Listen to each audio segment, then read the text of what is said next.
They have a crisis team, they're calling it this year, to try and prevent something like this from happening. If you look at that footage, though, what on earth could a crisis team have done to prevent that? Like, everybody, including if you watch Chris Rock's body language, everybody thought Will Smith was coming up there to kind of horse around, play around with Chris. Yeah. And no, that's not what he did. That's not what he did. He said in his special, it still hurts. Yeah, it hurts. It still hurts a year later. Wow. I don't know what they could do to prevent it. Now, I know there was that period of time after the slap where Will Smith was back in the audience, and a lot of people questioned, why are they just letting him sit there after he assaulted a guy? Yeah. It was because he was probably going to win an award, I think. But maybe a crisis team would try and remove someone, I guess. Definitely. They didn't know what to do. That happened? Never seen anything like that at the Oscars before. Also, I'd like to add, you know how the Oscars, every year we hear stories about how they're desperate for ratings. We want to boost the ratings, want to get more people to watch. If they had any guts, they would have gotten Will Smith and Chris Rock to host the Oscars together. Oh, my goodness. Wouldn't you watch that? Make peace. I would definitely watch that. So they'd spend like 3/4 of the show with like a giant diamond-encrusted Oscar wall between them. Oh. and then by the end of the night, they'll hug it out. Hug it out. And make up. That would have been a great idea. Winner. Nobody ever asked me these things. You should have wrote to the Oscar, Shawn. We probably could have made that happen. Absolutely.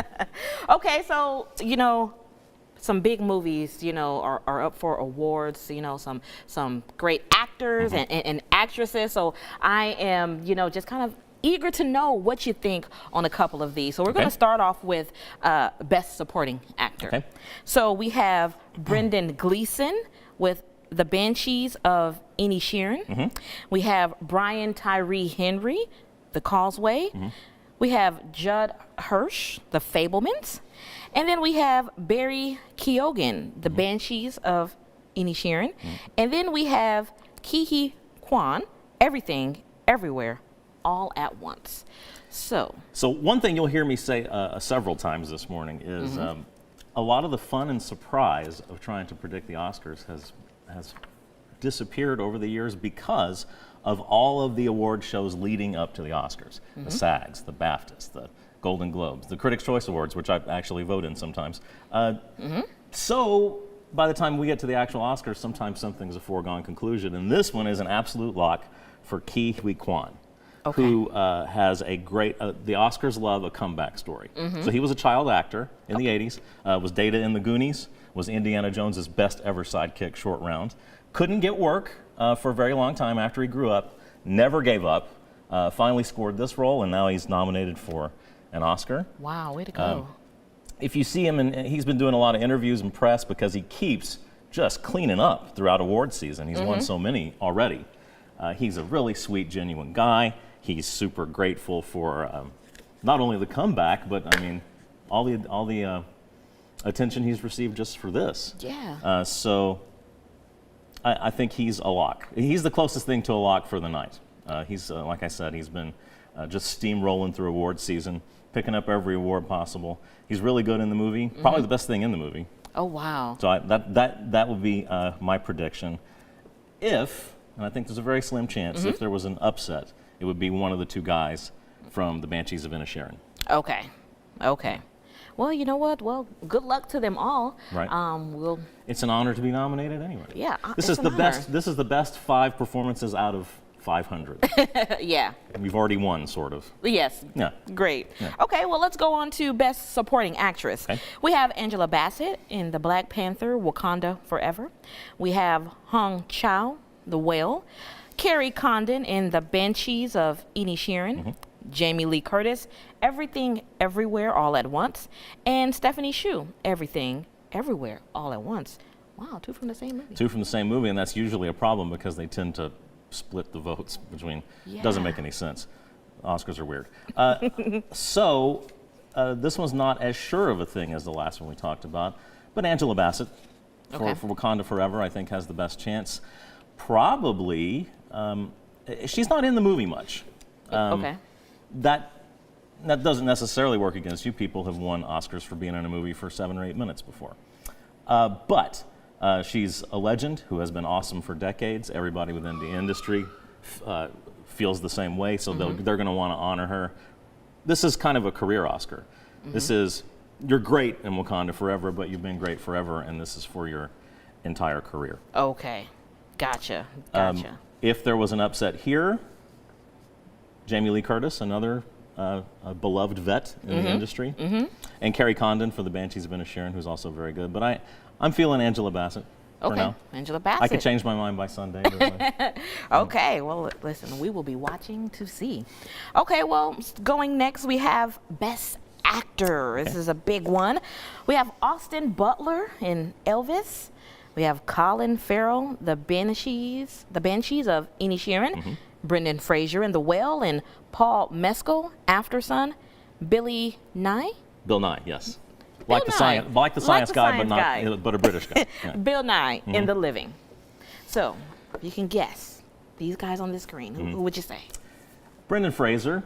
He also has been steamrolling through award season, winning all the way up to now. Now, that can backfire sometimes, but because the Oscars are the last award show to vote, they just a couple of days ago finished voting. It can get to a point where, you know what, I'm sick of seeing this guy win. I'm going to vote for somebody else. That can happen. Ask Saving Private Ryan. That's how it famously lost the Oscar for Best Picture, is because it just kept winning, and eventually gets to the point where a voter might say, I'm going to vote for something else. Oh, okay. But so Brendan Fraser, another comeback story. Like I said, the industry loves a comeback story. His career had not been what it had been, back in the 90s. This is a fantastic part for him. It's one of those transformation roles. He plays a 600-pound shut-in with the help of some also Oscar-nominated makeup effects as well. So yeah, I think it's his. Definitely the person who's sneaking up on him throughout Oscar season is Austin Butler for Elvis. Okay. Who was really terrific. What he has working against him is that he's very young, and Oscars tend to go older. The thinking being, if you're a voter, you think, I really want to vote for that kid, but he'll be back. Okay. And Brendan Fraser's story is a big comeback. And I would say victory. Like you said, I haven't seen Brendan Fraser in a long time. At one time he was a huge actor. So I would definitely like to see that movie, because I keep hearing so many good things about it. All of his acceptance speeches are always really emotional and sincere and nice, and people like that too. The voters pay attention to that stuff, and they just like to see him win at a certain point. So that's I'm predicting Brendan for now. Predicting Brendan. All right, we got it. All righty, so now we're going to go on to Best Actress. Best Actress. Yep, skipping ahead. There we go. Okay, Best Actress. We have Cate Blanchett. We have in Tar. Cate Blanchett in Tar. We have Anna de Armas, Blonde. Andrea Riseborough, To Leslie. And Michelle Williams in The Fabelmans.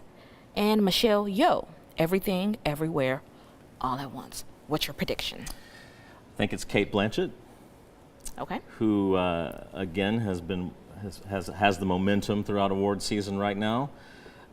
She's always great.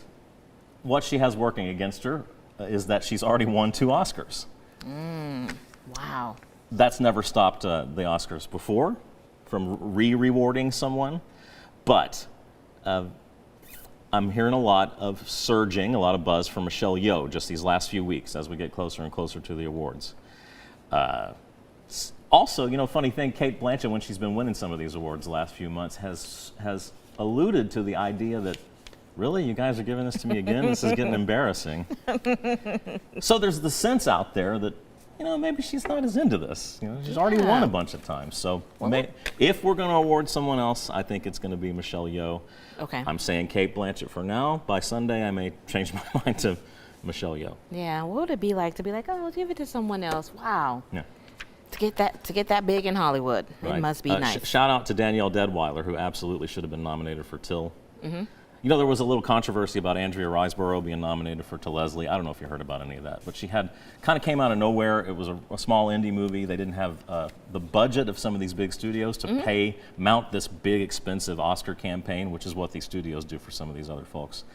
So it was actors going on social media and saying, hey, you really need to check out this performance. I think it's awards worthy.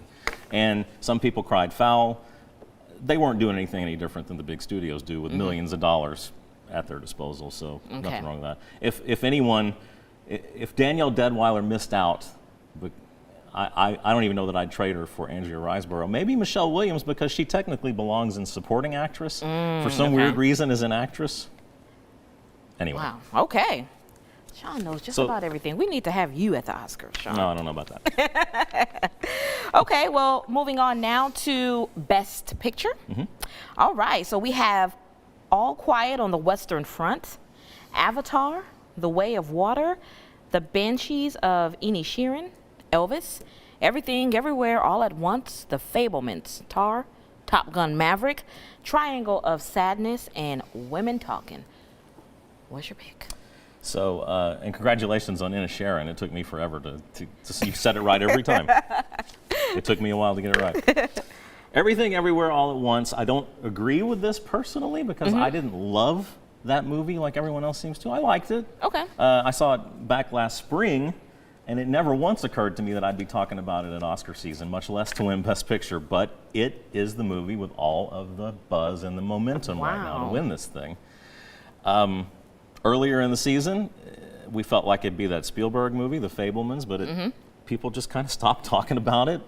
And then Everything Everywhere All at Once has just been scoring everywhere else. It is beloved in the industry. Yeah.